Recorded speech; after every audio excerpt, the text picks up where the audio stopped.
في بطولة كأس العالم للأندية، اتحاد جدة السعودي يتجاوز أوكلاند سيتي في مباراة أشبه برحلة ترفيهية وحصة تدريبية بالنسبة لاتحاد جدة. اتحاد جدة في ملعبه وسط جماهيره استطاع أن يتغلب على أوكلاند سيتي بثلاث أهداف نظيفة في 11 دقيقة.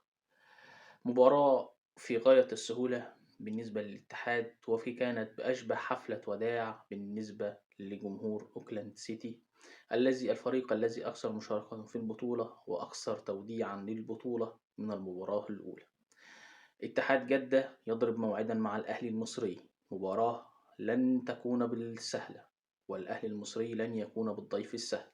يذكر أن الفريقين التقيا من قبل في بطولة كأس العالم للأندية، ولكن جمهور الأهلي سيكون متواجد بكثافة وبغزارة في السعودية، وكذلك جمهور الاتحاد جدة جعل المباراة في غاية الصعوبة بهتافات جماهيره المطالبة بالأهلي المصري.